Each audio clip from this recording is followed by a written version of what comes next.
A Screen Gems apresenta mais uma sessão de bom humor e gargalhadas. Os Três Patetas. O trio mais biruta da tela nos divertirá hoje com a comédia Espiadas de Espiões.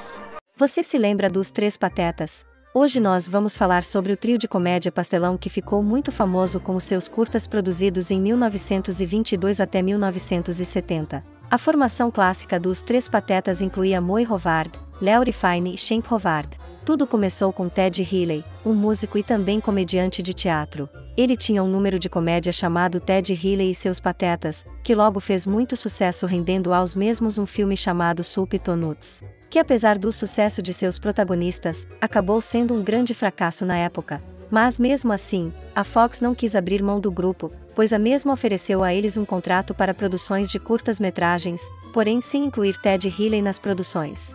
Esse sem dúvida foi o início dos Três Patetas. Com a exclusão de Ted Healy do grupo, ele decidiu procurar a justiça para fazer com que o grupo fosse impedido de usar todo o material produzido, alegando direitos autorais. Após esses problemas, no ano de 1932, Moe e Larry decidiram retornar à parceria com Ted Healy, mas Shemp, ao contrário dos demais, decidiu seguir carreira solo, sendo substituído por Jerome Howard, o irmão mais novo de Moe, também conhecido como Curly. Em 1933, eles assinaram um contrato com a MGM, onde foi produzido vários filmes junto com Healy, porém após o fim do contrato, eles decidiram romper de vez a parceria com ele em definitivo.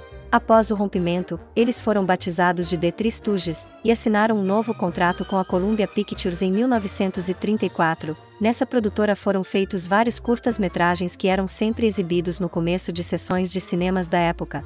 Foram cerca de 190 curtas produzidos entre os anos de 1934 e 1958, e quando as exibições no cinema chegaram ao fim, os curtas passaram a ser exibidos na TV, fazendo com que a legião de fãs do trio mais que dobrasse. Durante as produções dos curtas, a formação original do trio foi se desfazendo. O primeiro a sair foi Curly, por causa de um derrame cerebral. Com isso, Shemp, que havia saído, retornou para o grupo, isso em 1946. Mas Shemp acabou falecendo em 1955, sendo substituído por Joe Besser, ficando até o fim do contrato com a Columbia, que durou até 1958. No próximo ano, outro integrante entrou no trio, Joe de Rita, que passou a se chamar Curly Joe, e com ele até o ano de 1965, foram produzidos vários longas-metragens com essa nova formação.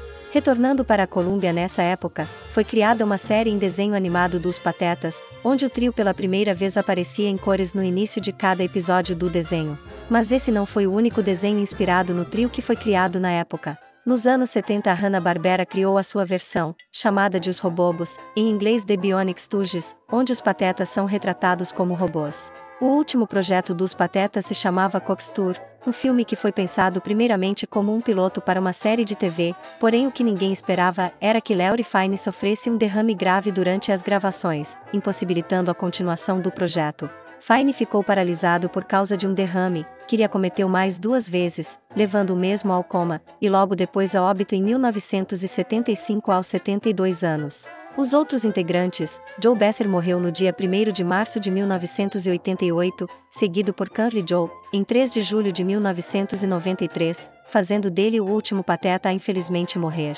Mas mesmo após as suas mortes, o sucesso de Os Três Patetas ainda continua vivo no coração dos fãs. Uma prova disso é que até nos dias atuais ainda é possível assistir os seus filmes, que ainda são exibidos na TV americana. Embora os mesmos não sendo os queridinhos dos críticos do gênero, o trio mostrou que suas produções são atemporais, capazes de atravessar várias gerações desde sua primeira exibição, conseguindo de fato aquilo que eles tanto sonhavam em fazer: eles fizeram as pessoas sorrir.